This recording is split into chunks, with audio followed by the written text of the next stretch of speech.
Hello and good evening, everyone. Okay. Welcome to today's session. We're going to tackle a bit on Open Science 101. It's more or less, we are building up from what we've been doing since day one, actually. Uh, we have done some bit of Git and GitHub. Dr. Sianya came in with the WHO guidance on uses of AI in health. Now we are here. So maybe a little bit of background on why we are here. Uh-huh. I should maybe introduce myself again. I'm Jacob Kebaso Kirera. I'm a budding electrical and electronic engineer. I'm a Kenya Space Agency research fellow. We are working on what we call a 3U nano satellite. It's more or less, we have those satellites that are 1,000 tons. Then we have this small one, which are more or less from 1 kg, 2 kg to 100 kg.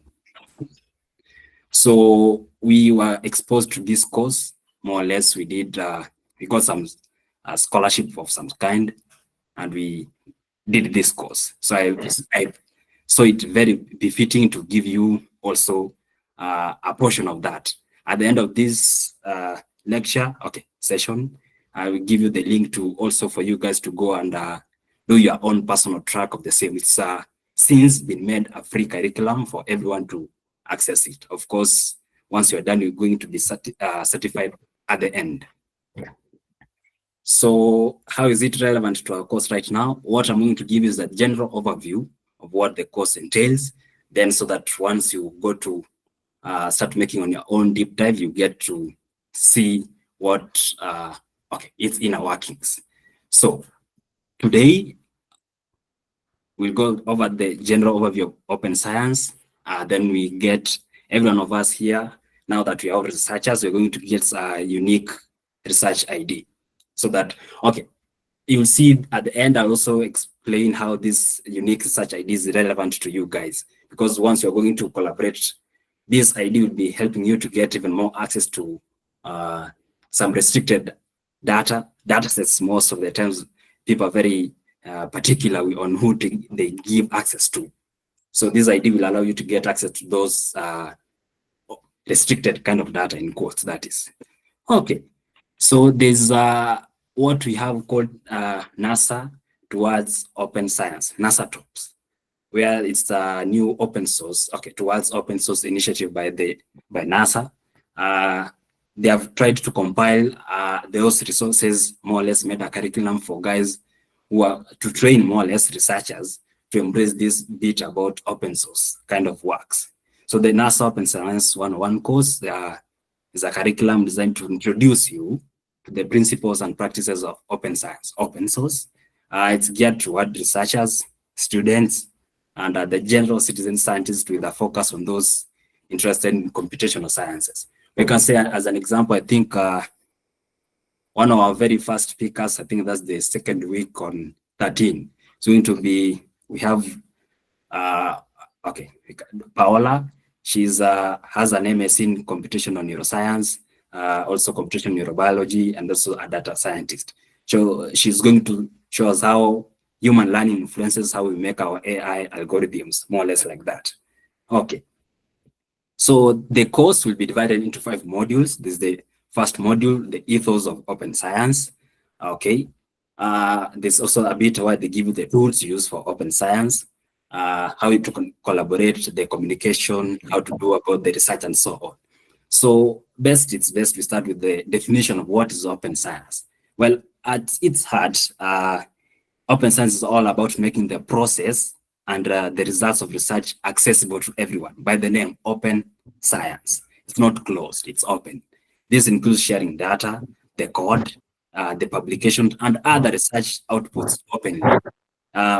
We can also say that it's a movement, rather, to make the scientific research and its sharing or other dissemination accessible to all the levels of society. It involves a set of practices which promote the transparency. By that, we mean that those research methods, the data, are clearly and openly available. Then collaboration, they encourage cooperation and knowledge sharing among us researchers. And they can be reproducible. Once you have done your research, someone else might want to pick it up, can be able to do that thing that you have actually actualized. It's a very common thing these days. Most of the research papers you're going to find, they give you all the abstract introduction, they give you a testament on the methodologies, but they don't really give you the code. It's very hard to build on it. You then have to go and then start from scratch to build up to that research result. Then you then have to improve on them. Really, you have to do the more or less you're recreating it again, not you're starting then recreating the wheel. There's no really runway for you to pick up from and progress. So the key components of this open science really is open access. Number one, every publication should be freely available for you to read and reuse. The open data, the whole thing is, there's, okay, we'll later explore there's Hugging Face. They have tried to bring these resources together so that everyone who wants to use something, like let's say you are trying to build something for clinical, you can go clinical, but there's large language models there, pick something, get to use it. So open data for training these AI things and ML, you need data. So one of the comments to make that data accessible for everyone. Open source, using and developing open source softwares and tools. For students, when you start on January, we'll be showing you a lot of tricks. Okay, the nitty-gritties of ML that are not really out there, but like using SourceForge to get those open source tools and so on. Open methodologies, where they share detailed research protocols and methods so that you can actually recreate that. Okay, you have read a paper and solid, the methodologies will be clearly outlined there so that you can actually reproduce it on your own. There's open peer review, where you make the peer review process more transparent and inclusive, not just some selective few who get to read and then pass it and so on. Then there's the citizen science. This is more or less what we call, okay, for our main case, we call crowdsourcing. You might want to build upon something where you just tell the public example, take your phone. There was something that Google did, I think last year. There's some part of a crowdsourcing thing, a program where Google would create an app for you so that, okay, they have example, a data set of cats, dogs, and so on. You are to help them in classifying, this is a cat, this is a dog.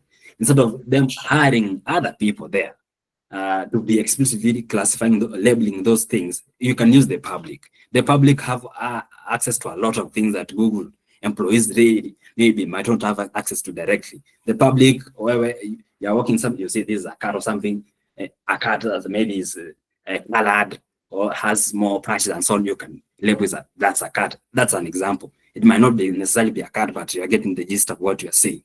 Okay, so a little bit of the historical context on open science. The roots of sharing came in the early days, like the Royal Society. We'll see one of the how this Royal Society also influenced people not wanting to embrace this open science thing. There's the early scientific journals. These journals served as the platforms for sharing research findings and fostering debate. You might have seen these things about Kina Albert Einstein, Kina Niels Bohr, there arguing today this guy wins, tomorrow they come with another argument and so on. Those are those early scientific journals. Now in our modern age, the open science movement has gained momentum because of the rise of the internet. You can easily find something there, okay, you can critique it for maybe, I'll advise later, we can all create those Reddit accounts, follow those machine learning groups.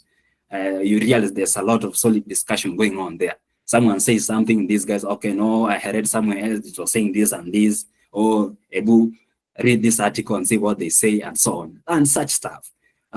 Digital technologies have enabled easier sharing of data, collaboration, and so on. Okay, so why should we even care about open science? The benefits, number one, for the science itself, we get to accelerate discovery. You have last time Sienna talked about Google DeepMind having made this AlphaFold, where we can use machine learning to get the protein structure and so on. So you see, by virtue that those guys have meant that, they have put it out there. Other guys can now come build up from it, build on top of it, iterate and get something new running. instead of now having other guys starting from scratch to create AlphaFold again. So you see that bit. Sharing data allows researchers to build on each other's work, avoid duplication, and even make faster progress. There's the improved quality and even reliability. Okay, maybe something we realize later that, okay, it's more or less, if you go to some food, I mean, okay, maybe that's my thinking. If I go to some shop and you see that these hotels more or less frequently occupied, people tend to come here, you're more or less likely to go and buy that food because you think, okay, this serves like a lot of people, meaning food is being made, it's being bought quickly, and you are very, okay, 98% of the time you are sure that maybe this food then is fresh because, okay, people are going there buying that food, watu wameja, they are buying and emptying it, and then these guys have to cook some new. But you realize that, okay, there's some food in this hotel and there are two, three people. You are most likely not to trust that place. It seems fishy, but we can say that in quotes. There's increased innovation. Open source tools and platforms can streamline such processes and even faster foster innovation. For society, there's increased access to knowledge. You can just imagine if in the internet now, you have to pay for, you have to get premium options for everything on the internet. If you want to read some article, premium, everything premium. So really, we will just be bundled up to some limited society of people, where only the premium guys get access to some things, then some other guys, when you can't afford them, you just get to afford the freemium ones.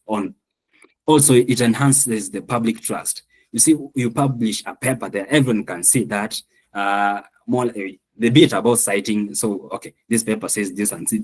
So if you were to share information and other scientists, researchers agree with what you have published there, it's more likely to be okay, accepted as a truity in its own accord. There's also brings about greater impact for research. Open science can increase the reach and impact of research findings. You see, if, okay, again, back to that bit about closed science. You publish something, then you have it locked somewhere. You have to pay for you to access these things. Really, it all then means that only a select few get to see that those research findings of yours. But if you were to embrace open science, find something published out there, anyone will stumble upon your research and get to use it. So what are some of the challenges of open science?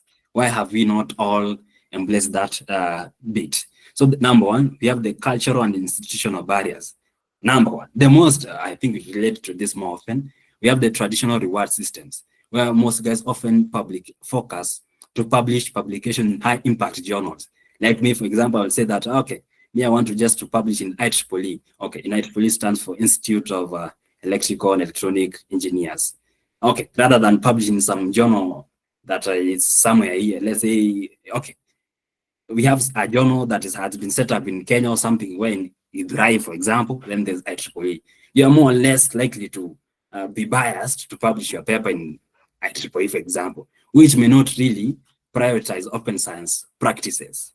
Then we have lack of awareness and training. Really, even I, before I met this course, we are not very familiar with open science principles or have the skills to implement them. I did not know all about collaborating with the other researchers for this matter. Then most of the people are very resistant to change.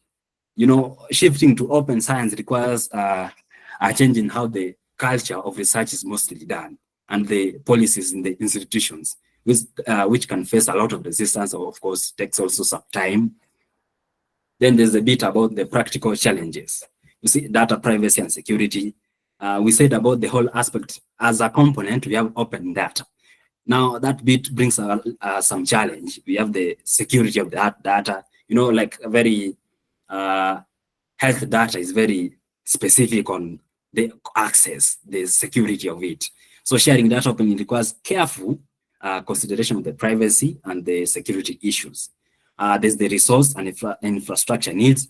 Most of the times what open science succeeds is where, example, I've gotten a grant from NASA to do some research on making some machine learning model to maybe deploy on a satellite. You see, now that's because that's taxpayers' money. For whatever research findings you get from that research, you have to publish it for the public now to see. Now, for other private kind of endeavors, it's more likely they're going to give this in a closed setting, a select few, some journals where they are paid up. But you see that bit, the resources influence that bit. There's the sustainability of open infrastructure. You see, to ensure the long-term sustainability of open access platforms and the data repositories is crucial. You have some guys who should be able to, okay, this is more relevant to the open source tools, open science tools. They have some guys to be maybe maintaining those tools. You know, after some time, you are not making any changes to some problems, it's more or less going to be depreciated off or something like that. So what are we have discovered that there are challenges of open science. So what are those, some of those misconceptions or other concerns of people towards moving to that end? There's a fear of being scooped, where you have done your research and then because you are replacing open science, you throw your results out there. So other researchers may worry that sharing data or code prematurely could allow others to publish their findings fast. Okay, this is very common. We have the most common feud we have is the Isaac Newton and that Wilhelm about the invention of calculus. You've heard, oh, this was my work. Then Isaac Newton said, oh, that is my work. So there's that bit because, oh, this guy came first, the other guy came later, and so on. So there's that fear of being scooped and so on. There's the concerns about data misuse. There's need to establish some clear guidelines and ethical frameworks for data sharing and reuse. Dr. Senya talked about this in the previous session. So there's the perceived lack of recognitions. Researchers need to be properly acknowledged and rewarded for sharing their work openly. Yeah, I think that's very clear. You would expect, okay, I've contributed to open, so maybe some recognition is ideal. Okay. So how do we get to put this open source into practice? You can just start small and build gradually. Begin by adopting one or two open science practices and gradually expand your efforts. Part of the program, once you start on January, there are some projects. We are going to help you to cultivate this practice of open science. Most of the weekly mini projects we're going to do with the spirit or rather the culture of open science. We will develop a data management plan. You can plan for data sharing and management for the start of your side project. You can use open source tools and platforms like Git, GitHub. You can engage with the open science community. We will connect with other researchers, learn from their experiences, and contribute to the open science movement. Okay, advocate for open science policies. You can encourage institutions and funding agencies to adopt these policies. As a joke, in our case, we're going to adopt some of this open science policy in this summer school. Yeah, as an alumni of this course, that's what I'm trying to advocate, bring the change that's needed. Okay, so in module 2, in that NASA course, you're going to now be taught the tools, the open tools and the resources, those tools you get to use to actualize this culture of open science. So, okay, now there's the use, the make and share framework. So those are 3 words in that framework. Maybe as we proceed, you can note this down. There's what we call the Alan Turing way. It's a book. You can, I'll add the link to the book in this notebook. I think I might have forgotten. You can actually check that. They give you the principles on how to do the project design. How do you design your project so that it's actually open science usable? So that guys who want to use it because it's open source, how they get to easily use it. How do you communicate in an open science manner, communicate in an open science manner, the Alan Turing way. You can check it out later. So this simple, the use, make, share framework guides you through the open science processes. Number 1, the use part, okay, the use segment of the framework. These encourage you to seek out and utilize existing open source tools, data, and resources relevant to your research. You don't have to reinvent the wheel. As an example, okay, let's see the example here. Use open source software for data analysis example, Python. instead of now going to create your own version of Python, example, for you to learn ML or something like that. Search for existing data sets in open repositories before collecting your own. Example, I was at a while back, I was trying to make a disease, pest, and detection model, example. Now, instead of me going now to the farmers in Kericho or something and taking photos of every pest they have in their tea farms, there's a data set, okay, example, plant village, where they have like even 20,000 images of crops infested with pests and diseases. You can just take that data, then use it. That's the whole spirit of using in an open science manner. You don't have to reinvent the wheel from scratch again. Okay, then you get to utilize open access of publication to stay up to date on the latest research. Okay, so the make segment in the open science tools. In this bit, you get this emphasizes creating and sharing your own research outputs in open and accessible formats. Example, publish your data in a repository with clear metadata and licensing. Okay, maybe for example, metadata, Javan, while explaining to you, might have shared when you're using Git and GitHub, this is more like metadata, sorry.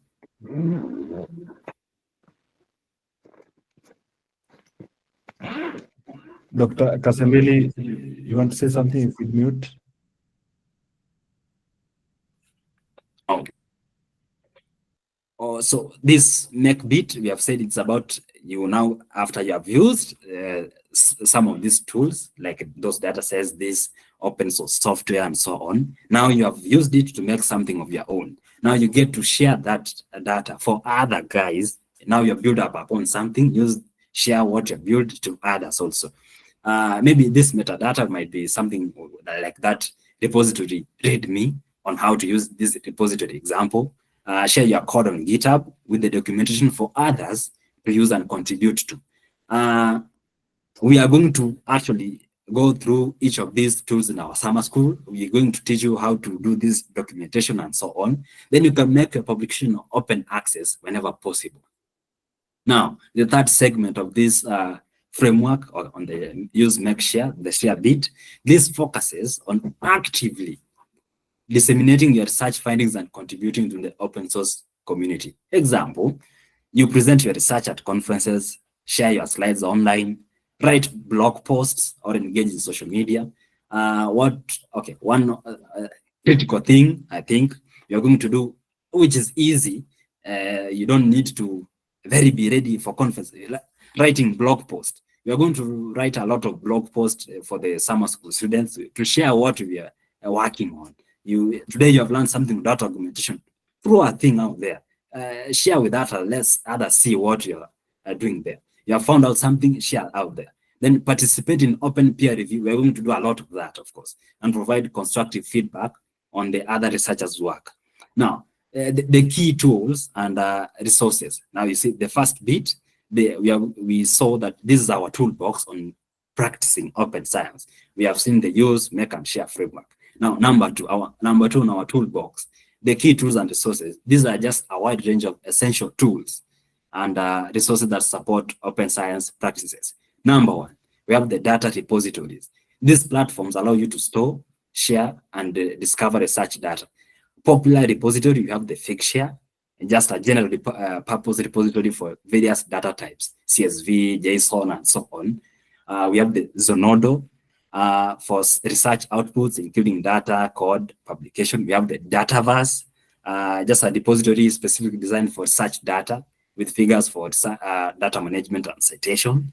Riad, a repository for data underlying scientific publications. Benefits. You see, if you get a well-structured data, we will see later. Part of working on ML is pre-processing, data pre-processing, checking their missing values. There are some foreign bodies, there are outliers and so on. So part of what this helps us to do, these fixtures and orders and so on, they ensure that, okay, number one, once you are sharing your data there, you have to ensure that there's some standard that the data you are sharing there follows, so that you don't come where you come with your nonsense, upload it there, some other guy with this nonsense, everything. Now we have a junkyard. So there's some protocol so that even the data you get to use there is more sensible, presentable, and more really to, more or less up to some standard. So the data there is preserved. You ensure long-term preservation and accessibility of that data. It's discoverable. If I want to do some research on drug discovery, I can just go there. There's some data I can work with. Citation provides a persistent identifier. Do example. Now in this bit today, you're going to see some ORCID of your data, allowing it to be cited. Collaboration. It facilitates data sharing. Once you have uploaded data there, other guys working on the more or less a similar thing can get to use it. Version control system. This is what we started with, I think, this week. The Git and GitHub. You haven't indulged on that. This is also a recording. You can revisit that. We have collaboration platforms. The general purpose platform, there's the Slack, Microsoft Teams, Google Workspace. There's the research specific platforms. Maybe an example of what mostly we use in it. We have the Overleaf. This is just a collaborative writing and publishing platform for LaTeX documents. We also have ResearchGate. Okay, I think this is more common. Then there's open science communities. These are just networks and communities that connect researchers dedicated to promoting and practicing open science. Once I've shared this notebook, can you guys just go search example open science framework, see what those guys are doing in that platform, maybe sign in, become a member there. You have the Center for Open Science, the Mozilla Science Lab, and so on. So on the practical application, this is where that bit I shared about the Alan Turing way comes in. It gives you a guide on how to do example project planning. So these are just tools, how these tools and resources can be used in different stages of the research process. Example, the project planning. You pre-register, example, you register your search plan on platforms like the open source platform, example, to enhance transparency and reduce bias. You get to collaborate. You more or less find, okay, if you have your team, you can define those roles, share those documents, and even track the progress. Using Git, and GitHub, you can control those versions of the iterations you make. You can manage that data, organize it, store and analyze, share your code, publish, and share that your work. So on how to choose the right tools, as with any other thing, there's really no size. Size fits all. You just, depending on your research, you get to choose which tool is relevant to you, the data types and the formats. You get to use those tools that are compatible with the type of data you're working with. The collaboration needs, if you have a team, okay, you can get to choose a tool that allows you to collaborate with the other guys. If you're single, you can just choose which is particular to you. Then accessibility and usability. You can consider the ease of use and accessibility of the tools you and your collaborators work on. Then there's, of course, the cost and sustainability. There are some, part of the open source tools, you might get them premium. Then you might get there some other tools you want to use, but now they have the paid version now. Okay, that resolved the bit about what we learn in module 2 of this NASA TOPS course. Then module 3, we have the open data now as one of the components of open science. So why open data? Open data is the practice of making research data openly available for anyone to access, use, and redistribute. Most of what happens in this license, you also get to explore the different types of licenses. We have the MIT, we have the general public use license, and so on. This open data promotes the bit about guys getting to reproduce that kind of work, reproducibility crisis, where a significant proportion of these research findings cannot be reproduced because that guy just published, abstract, what the problem is solving, and the findings, the figures with tables, this was a 90% accuracy, and left it there. Now, that is not even useful to you guys.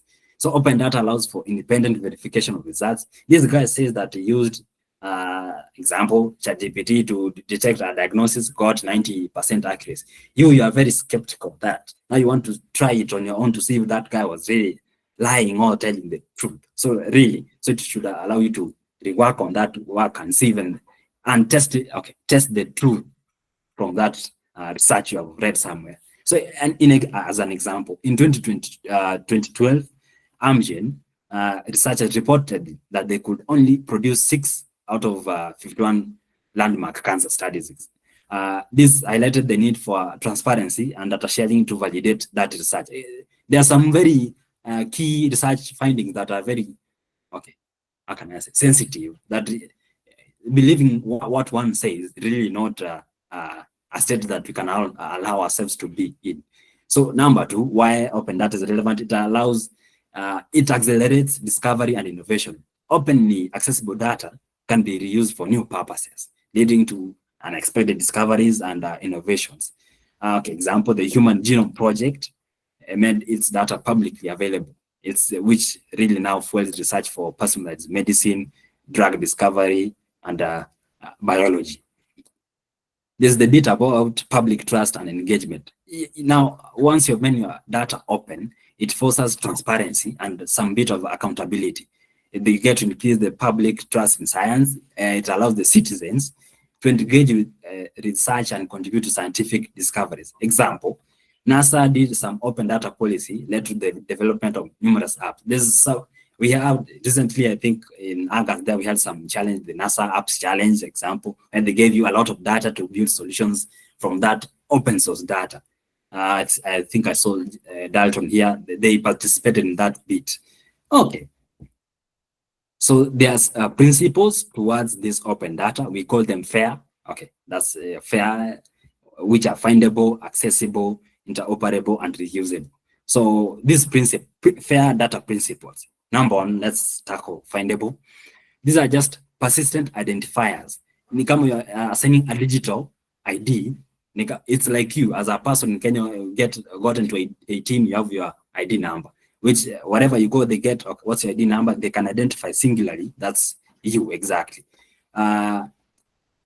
Okay, by giving this ID to those data sets, you can identify easily and track that data. Rich metadata, they use standardized metadata schemes, okay, to describe your data, more or less a format of how to describe your data, like who's the author, who shared that, the title, the date it was shared, and some relevant keywords. You have read some paper. We'll see that later. I think the next session we're going to see how to read a machine learning paper. You can see how that will come up.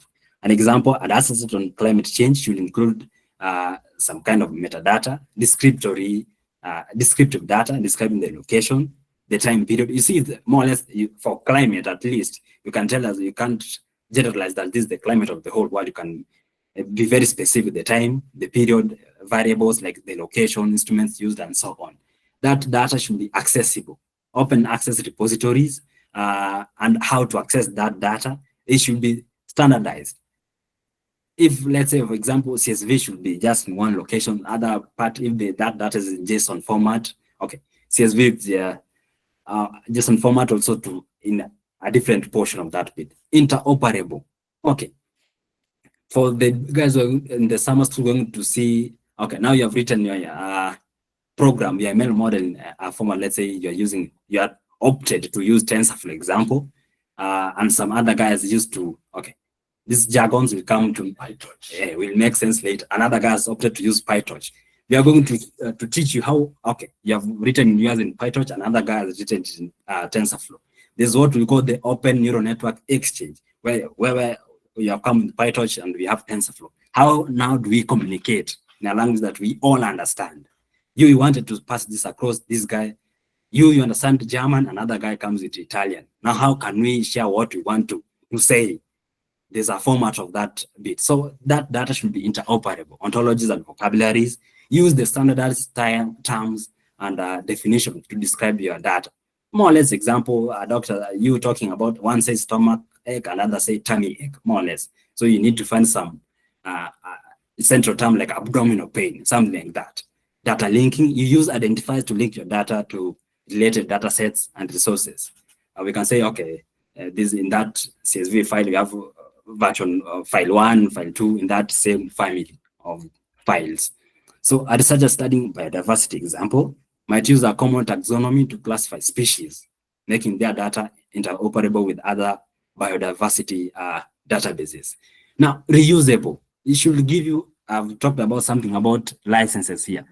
It should give the clear licensing, where as you are sharing that data, how do you want it to be accessed? Do you want to use the MIT license, the general public? Can someone take your data and do something of his own and share it out there, or must he come right to you again to get some kind of authorization to use that data?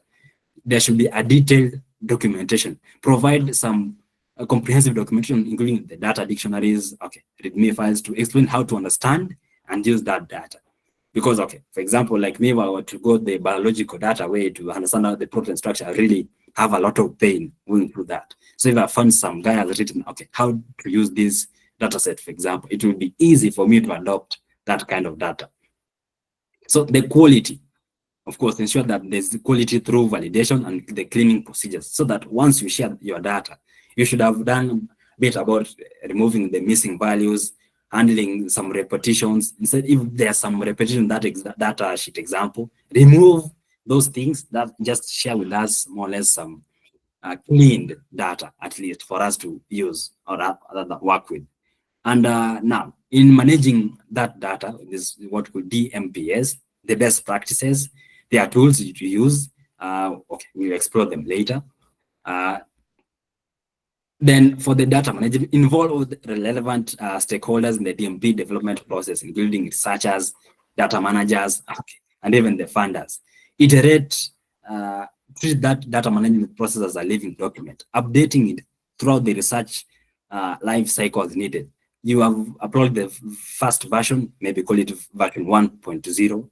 You have come with another batch. Yes, it might be the same thing, but you have added more or less some data sets, call it example version 1.2, so that someone can say, okay, this is how this data has been improving over time. Okay, so how do you get to make this data open? Okay, making the data open, do data cleaning and preparation. We'll talk about this data cleaning in the ML classes now. Okay, as an example, you remove any missing values. If there's some foreign things there, example, you are working on some temperature data, you're expecting numbers like 20, 23, 47, then you find there's some character there, example saying hot. Like you can remove something like that now. You see that it's something very foreign, it's a noise in that data. You can remove something like that example. So once you're trying to share your data, clean and organize your data before sharing it to ensure that there's some consistency and accuracy. Share some some description of the data, a metadata, to explain what that data is all about. Select a relevant repository, data types, the controls when choosing the repository, and maybe now publish that data. Okay. Of course, there's some legal and ethical consideration for those guys who have done research. Okay, do you get consent? Especially for that, for health data, you get to anonymize that data. You would not want to wake up tomorrow morning and you see that someone, the data of your grandmother's X-rays there, it's very publicized there. That's some sensitive data. You not want to just be exposed out there. So after you've done all about the open data, we now be exposed to open code. Now the code. There's the joke we see as a programmer where there we have two programmers, one looking at the other guy, oh, boys, I stole your code. And the other guy is like, okay, no, that's not even my code. So something like that. There's the open source code bit. So why open code? Also, open code, also known as open source software, is the practice of making your software source code publicly available. You'll find a lot of this in like GitHub. Guys have done some project, they have published. Okay, push that code. Therefore, you can find it, use it to work on your own project at some end. So the key benefits of open code, example about, you don't get to reuse you're working on a similar project some other 10 guys have worked on. Instead of now starting from scratch again, go pick what they have done, then you can come and build on it. So the open source software and licensing example, you have the popular ones, the MIT and the, MIT just allows you the software to be used and modified freely. The general public license from the name requires any modification to be shared under the same license. If you get to use it, now you also have to share that whatever you've worked on and modified under the general public license again. Okay. So of course, the best practices for open code, more or less the best practice for software development, write readable code, leave comments out there, use solid variable names. Instead of ls, String ls, someone might be wondering what the hell are you talking about, but if you use string list example, variable, something that makes sense, that guys can actually read and reuse your code. Version control, the key, Git and GitHub, the code repositories host your code and platforms like GitHub, GitLab, and Bitbucket. Hopefully, I will give you a touch on GitLab later once you start on the main things. Maybe once you're talking about the MLOps, this is going to come up somewhere there. This is the code reviews. Seek feedback from peers to improve code quality. As I think for students in summer school, we're going to do something we call the pair programming. We're going to pair you with the techies at Rastuc, and you guys, so that as you code, they can they can help you out as you are doing their own personal coding. So finding and using those open code, of course, there's the repositories as we have talked about, GitHub, GitLab, package managers. I think this will dive into it later. This is the community forums. We see the Stack Overflow and so on. Quality, consider factors like this: documentation, testing, community support, when choosing those open source code. I think this is going to dive into when we are talking about the software engineering, software development best practices. You might choose a library that was the last time it was worked on was 1980 or something. It has even, people don't use it anymore. Okay, so open results, I think from the name, why you're just sharing your results out there? Why share your results openly? Sharing results openly accelerates the scientific process, increases the impact of your research, and promotes public interest in science. Okay, so there are very diverse ways to share your results. Open access publication, publish on those open access journals. Share your research findings before formal peer review on platforms like ARXIV. Okay, ARXIV, there are many. Data and code sharing, share your code, your data, and every such. Conferences and presentations, whatever you use in those conferences and workshops, share them, share those slides and presentations online. Write those blog posts, create some videos, and even give public talks. Because most of the some of our speakers, once we start the summer school, they also are alumni. This is what we call there's a body called Neuromatch. It's also partnered with NASA to give these calls to other neuroscientists, some data science also. We have alumni from those guys coming to share with us some of those things in the coming guest speaker sessions. So consider the right publication venue. You can consider those journal impact factor, measure by journal's influence. Let's say you have found some solid research finding, you can share or for this open source example, open access journals, publish your work there so that other guys can get to access it instead of now limiting them to some few. How long does it take the paper to be published? Example, now you are choosing the right publication venue.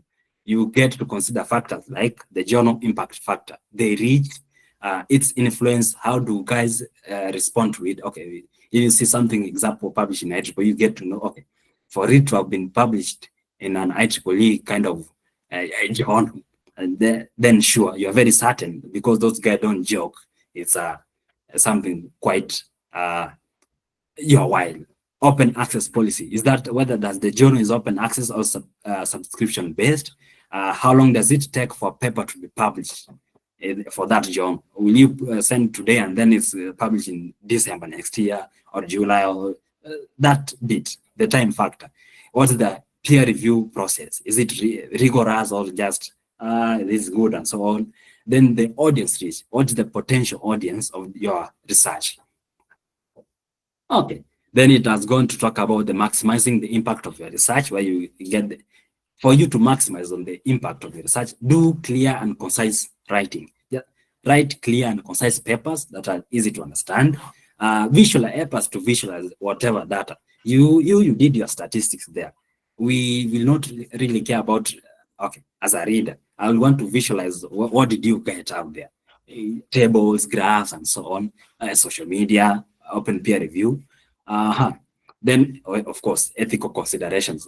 If you found more, the references bit, authorship and attribute to some guys there, disclose any potential conflicts of interest, and of course, data privacy. So as a summary, this is what you're going to cover. There are 5 modules. Number 1, ethos of open science, where you get to define open science and its core principles. Module 2, the open tools and resources, what you use to actualize the tools you get, the toolbox you get to use to actualize open science. Number 3, module 3, the open data. How do you get to work your data in an open science culture? Sharing your things. Now, okay, number 4, the code. Now you have done your software writing there. How do you make it open source? Then results, of course. So I think for the final bit, okay, I've shared some link here. Once you get this notebook, you can click on it. Then you get to create your own researcher ID. Okay, maybe I can.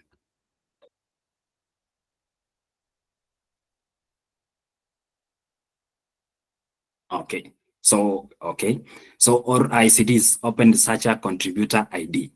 We just connect researchers and researchers. Example, we have seen the importance of having more or less some ID like this, because there are some data sets you're going to, okay, once you start working on the data sets, you're going to access some data and they ask you, okay, what is more or less your identification? You can share this, your ORCID, and get access to that data. Ni kama ni password or some passkey of some sort. So once you have gotten to orcid.org, you can now come to uniquely yours. You sign up here and create your own researcher ID. It's a very simple process, like creating an account or something. Now, they will give you an ID once you have followed these simple steps. Then I think you'll share that ID with me later. I'll create some form of some kind. Okay. Then now, because what I've given you is a general overview of this course, on this notebook, this first link here, the NASA Tops. Once you get the notebook, click on it, you get to access that course and now work on it. Then I think I've shared the other relevant materials on module 1, the open source tools for you guys to visit. They are all here. Okay. Then up to that point, I think I've gotten to the end of this bit. If there are any questions, you can raise your hand or leave a text. Okay. Thank you, Mr. Jacob. So you can be typing your questions in the chat. I wanted to highlight a few things as we get feedback. Kindly, you can type the question in the chat and you can raise your hand. So, of importance, why did we add this class on open science in the beginning of our sequence of our preview classes? Is because where we think, especially in emerging subjects like machine learning. In fact, as a matter of fact, people hire engineers and probably researchers based on their work in open science. Recently, Elam met about 600,000 GPUs, and they were going to the open science repositories and looking at whoever has done any important work in machine learning. And Mark Zuckerberg himself was calling to offer people jobs based on the work they have done. So it might have, if you are an enthusiast in machine learning or in AI or in neuroscience, whatever problem that you find is important, people might get in touch with you to request for collaboration based on the work you have. So it will give you visibility. In the chat there are some paywalls that have been done. There are people who published in papers that were not under open science journals. So you might wonder how to get them. I don't know if Jacob is able to show, but you can go to Sci-Hub. Sci-Hub is I don't want to call pirate because this class is being recorded. I will not say what is done in science. But you can go to Sci-Hub. Jacob can probably type Sci-Hub so that you guys can see. You can go and check Sci-Hub. And then you can click. So this is where you copy the DOI and get any document that you need. I think that's enough plagiarism for the day. So, okay. I also want to tell you that even in neurosurgery, we are now going towards open science. We have a journal where one of second year neurosurgery resident is actually an assistant editor. It's called the Global Journal of Neuroscience of Neurosurgery. It's open, and then it's free for publishing and free for citing. Usually what happens in these others, it might be free for publishing, but to the people who are going to consume your journal, to cite it or to read it, they have a paywall. Or for you to make it open access, you the publisher pays for this. Yet, like an organization which I'm not going to, I can even say for academic purposes only, for those who are going to listen to the recording, a company like Elsevier, the parent company, made 2.6 billion shillings, I think in 2022, 2023. Yet they publish other people's work. And if you were to write a book and you want to cite a work, you have to pay them for using their material. So, but of course, these publishing houses have costs, so that's why there has to be some form of revenue generation to maintain the servers. So that's it. Now, I wanted to also highlight Engineer Jacob talked about plagiarism and people fearing that when you publish your work in open science, people will steal your work as well. Trust me, whatever it is that you think you're working on, okay, rarely do you do something quite unique that no one else has thought about. The difference between you and everyone else is that you are the one who has gone through the trouble of actually doing it systematically. So people will, if you keep your work secret, people will catch up somehow. Now, Charles Darwin, in his book on the origin of species, he actually published his work because he had someone else was publishing a similar work. Albert and Isaac Newton had a beef with many people, including Robert Hooke. Isaac Newton was of high repute, so he was in the Royal College of Royal Science place, but Robert Hooke actually claimed that some work that he had worked on was plagiarized by Isaac Newton. So you might worry that people might plagiarize your work, but sometimes publishing your work might help people make mistakes and even improve it. Even you can go and check, you can Google in your devices right now, the equations of the general theory of relativity by Albert Einstein himself.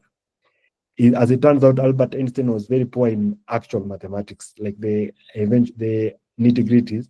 Someone else actually solved the mathematics, but he allowed Albert Einstein to create his work. So indeed, my friends, sometimes when you are good and you publish your work and you're very enthusiastic, if you had a bug in your work and people fix it, they will end up actually not even taking credit. So probably you can check that out. Now, again, remember that the transformer model, the general pre-trained transformers, the actual paper that Google released that introduced transformers to the world, as a matter of fact, was that paper. Your page is Christian. That paper was as a blog, was released as a blog rather than a scientific paper, rigorous paper. So it was a blog. So and you can also go and check the Andrew Karpathy's, the famous rant by Andrew Karpathy, among the pioneers of machine learning and the AI as we know it now. It was actually a rant that was released as a blog. Probably we'll share a link once we start the class in January, where we'll put a lot of material from our previous cohorts. So sometimes if you have an idea and you want to hide it wherever you are, you might end up finding that it will be easier if everyone else learned it. And even at Rastuc, when we were recruiting, we found that we had very good doctors and engineers, but not many people were very conversant with the scientific method and stuff. So that's why we want to democratize access to knowledge of AI tools to as many people as possible. You can see in our group, we have 500, and we hope we might end up passing this message to so many others. Everyone should join the fun. Now, what does open science do? I probably should give an example that there are very many engineers in this group right now, and very many doctors who have benefited from open science. During my undergraduate, I built so many projects using PHP and Apache, the XAMPP server. I'm sure someone is smelling the group, PHP and the Apache server. And my backend was on my MySQL. Those were open source projects that people built, and they know what that does is that a student in a dorm room in Soweto in University of Nairobi has the same tools that Facebook has today to build. The difference between Facebook and that student is the scale, the magnitude of what they are.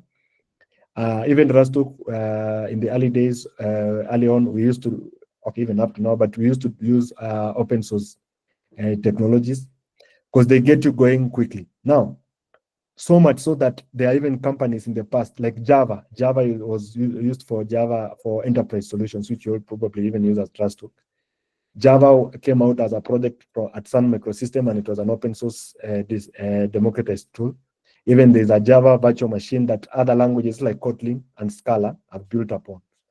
Because when you are building a project using Java, you have the whole 20 million, let me say 20 million developers at your feet. If you just post a problem within 12 hours, you have 100,000 feedback, like fixes already. But if the people at Sun Microsystems had a closed programming language, you probably find that in the whole world there are 6,000 people using it. In fact, when I was building, probably it's irrelevant, when I was building some other versions, precursors of Rastuc, I wanted to build a desktop. How can I say? I wanted to build a client service using Java. There was a tool called JavaFX for design, where you can just type using CSS. And what we challenged, I found that because no one was building desktop applications anymore, I could not be able to make progress. I had to use a web. I had to learn React because now everyone had moved on to web applications for desktop, and then now Android. For Android now, probably that's where Java will, because now the libraries that were being churned out. Then now when I ventured into machine learning with my beloved Java, I realized everyone was using Python for machine learning and JavaScript in TensorFlow that Jacob was talking about. So you will find that if you trust me, there's something we call in medicine herd immunity. The more developers are using a language, the easier it is for you to build your own solution. Now, let me even give you another example. TensorFlow was built by Google. It was industry leading documentation, very beautiful. But we realized that people were never really trusting developers. ML developers are not really trusting Google because they thought maybe once everyone uses it, now they'll start charging. Like what Oracle did when they bought Sun Microsystems, and now people build MariaDB as an open source alternative to MySQL. So much so that we have OpenJDK, where Oracle transferred the development of Java Enterprise Edition to Apache Software Foundation. Because they found people stopped using Java immediately, and people started making, like Python now. There's there's Flask and other web solutions for Python for people to build servers, because people are not trusting Oracle in the long. Even Oracle sued Google for using Java, etc., etc. Now back to what I was trying to say. So now engineers, Facebook in 2009 started a group of researchers called the FAIR program, and now because TensorFlow was so good, TensorFlow should have been the standard of care. But now we had PyTorch, where a community of ML developers led by those at Facebook created an open source community where people can build libraries for machine learning using Python.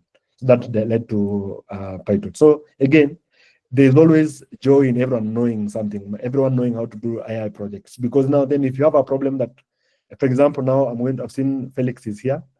Felix Mara, I'm glad that he's here. We want to study the African brain. There were some scientists who studied Bethlehem et al. I probably share a paper. They studied the normal brain using imaging, and they segmented it. But now they did it for Europe and the United States. So we want to study the African brain. Right now, we probably have very few people can do custom automated solutions for brain segmentation. But if we have 50 people, alumni of Rastuc AI Summer School, who can do prototypes of brain segmentation, and we have them all over Africa, we can actually collaborate on an open data set for brain anatomy that probably other people can. So there's some value. So like I was trying to tell you, like now Java, we are in Java 25. Probably by now it's Java 26 because of usually they used to release versions every 2 years, but now they're releasing versions every 6 months. That's how beautiful open source is, my friend. So then now we know about Linux. Like most of the servers we use them, they're based on Linux. Because if you were to pay the service, if you were to have Windows servers, you have to pay Microsoft some money. But Linux, you can build servers on your own. Right now, we even have open source hardware designs for data centers. Rastuc, we hope if our sister company, Rastuc Technologies, we might be able to support clinical system organizations to support up to 50 million patients. Now, that we might not be able to host 50 million patients in one in one location. You might have to have distributed servers. There's an open source, open, like the designs are open, they're open source by Meta. We can borrow it, then customize it for our solution. So probably I've talked about that. Probably I wanted to also say that free is not open source. Free is not open source. Free is just free. It's just free of charge. Open source is when you don't just get the service. I get the code. I get the tools, the shovel to go and dig for myself. So like now, then you can have open data but not open code. For example, like Meta has released the code. It has released the code. Llama is an open source, but they have hidden the data they used to train the model. Because we are going to learn that in machine learning, data is gold. The code, we can figure it out.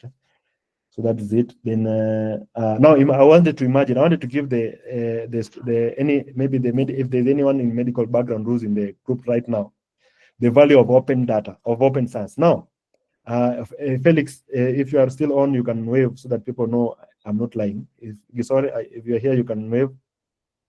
I don't know if you are in a position to wave, or you text in the group. Great. So imagine if we had 1,000 medical students. In University of Nairobi, we have about 500 per class, so maybe 400. So if we had 1,000, maybe third year, fourth year, fifth year, and sixth year students, in 1 year, if they were able to annotate 10 X-rays per day for 1 year, that will be 3,000 images annotated per year. So we'll have, just like that, we'll have 30 million images that have been well annotated by medical specialists. Now, segment anything. Jacob, you can type for them. There's a website called Segment Anything. If you can probably even share the screen. The Segment Anything, which was built by Meta. They trained that model to segment any image you use. You can even use it for clinical studies. Segment Anything. Have you been able to get it by Meta? They trained that data set with 1 million images. Now, if 1,000 University of Nairobi students segmented 10 images each per day for 1 year, we will have a bigger data set than the whole of Meta. Why? Because Meta could only, excellent. This is very nice. So Segment Anything is a new model. You can look at data set. You can look at the data set. You can go to, you have shared the screen. So you can look at, you can go to data set. You see how many images they set. It is research. They can tell you it was 1 million. They said now they have updated the 50K preview of the 11 million image data sets. So if maybe Murara is here, I think he has been shy to raise his hand.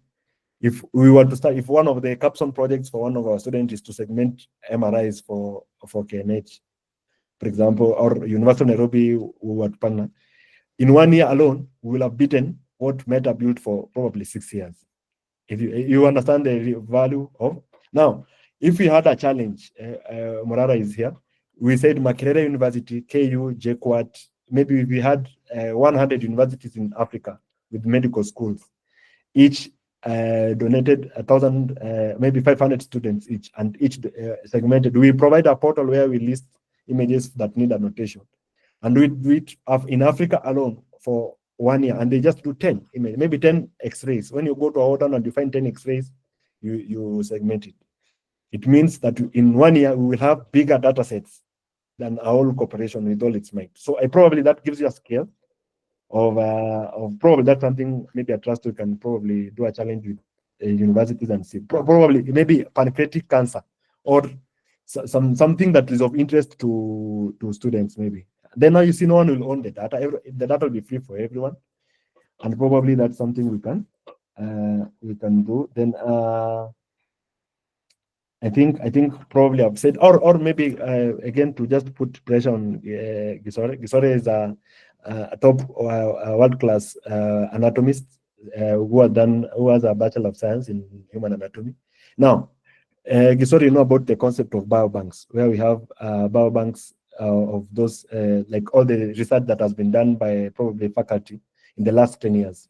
So you remember last time when you were doing your research, you had like 4,000 slides and you are doing manually with the stepanizer. Now, I mean, what if I told you that we can make a digital imprint of all those slides at scale? Then imagine all the guys who have done BSc in probably in University of Nairobi, veterinary medicine, or maybe other Maseno, JKUAT. Probably we can, at launch, if we do this in the next 1 month, at launch, we can have probably 100 million histology slides. Then we do deep learning techniques. So it means that for the next, if we have a data training set of 100 million slides, when the next person who's doing BSc, all they need to do is just do sectioning by the microtome, and then we do a digital imprint, and then it will even do the research. You can even add using Python lines of code. That will be research at scale. Probably it can even give you ideas of researching without you having to. So probably the next biobanks will be digital biobanks. Anyway, I mean, I could go on and on with this. So the value of open science is that you could do it alone and pay 500 researchers, or you could use the whole population, 8 billion people in the world could be scientists at launch. All you need to is to give them to internet access and a screen. Then they can annotate the data, etc. So I want our students at Rastuc AI Summit to understand that also if you learn the open science techniques as a creator, you can also even leverage that knowledge as a consumer of open data sets. For example, imagine, I would look at the other day, I went to the radiology department of KNH. KNH has probably done in a month, KNH does on average 500 CT scans. Now look at since they started doing CT scans, you multiply, that will be probably 6,000 CT scans on average, just on average, normal CT scan. So you can actually get 1 million CT scans. So if you wanted to do craniometry, instead of doing craniometry and measuring the CP angle, we could do craniometries of all craniometric measurements of the brain at once in one run using machine learning. Then we can, instead of publishing the CT scans themselves, which has data protection limitation, we could publish craniometric measurements, which are numbers, okay? Which is what Jacob is going to tell us about encoding.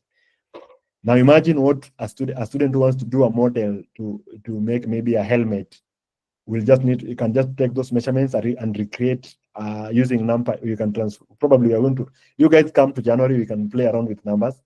You can even, it's called Bajaj. These guys who make motorcycles, they can hire Gisore here, an anatomist. And Gisore, instead of going to do research for 6 years about the normal head dimensions of humans, they can just go to the database that is maybe called KNHUN open dataset on brain craniometry, and then design a helmet from there. Morara, you can agree with me. You can clap once on the chat if you know of a very senior faculty who actually did measurements of the hand. He did hand morphology and morphometry, and that knowledge can be used for making gloves, designing mobile phones, and they got a PhD. I'll not mention their names because they are very senior, but he has clapped his hand, so I'm not lying. So imagine instead of doing that research for all 5 years, if for example, if you have hand X-rays and we have an alumni of Rastuc AI Summer School, you just come do data, you do research, you encode that data, then you get insights from that data. Anyway, so that's the value, that's the power of, like right now when you're going to learn about a logistic regression and those methods, Jacob is going to give us the breast cancer data set, all right? Housing data set. There are so many open data sets that you're going to. So right now, for the health workers in the ground, we are going to, it's easier for me to get data of the stars in the universe by astrologists than to get data of the number of people who coughed in Kenyatta, who came with cough in Kenyatta. And that probably tells you why the rate of invention and innovation in healthcare might be slightly slower than. Thank you so much. Now you can actually ask questions.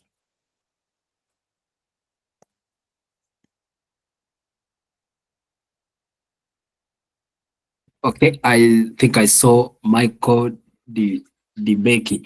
You might have raised a hand.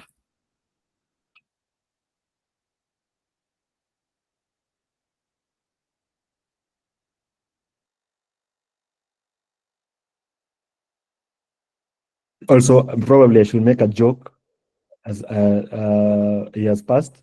Like I always joke to my friends that if I ever became the CEO of a big hospital like KNH, patients might be treated for free.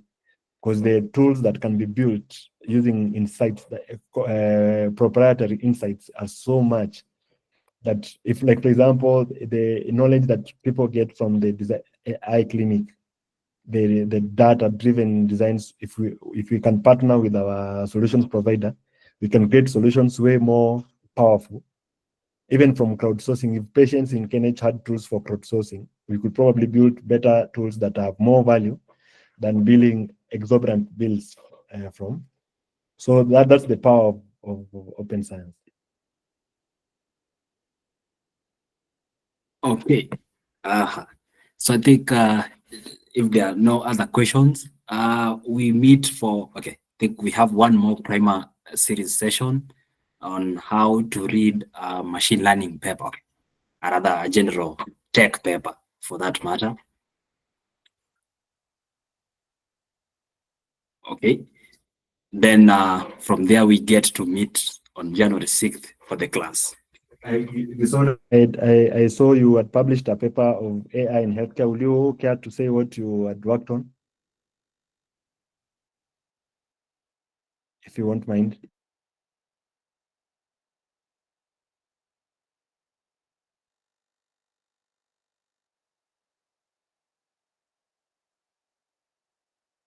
All right. So maybe he could share there's some work they had published. If you can probably share, then some members of the class can see what our peers have worked on in the use of AI in healthcare as some tool. With those few remarks, do we have any other clarifications? Miss Mariam Mohammed, you can remain behind as the others leave.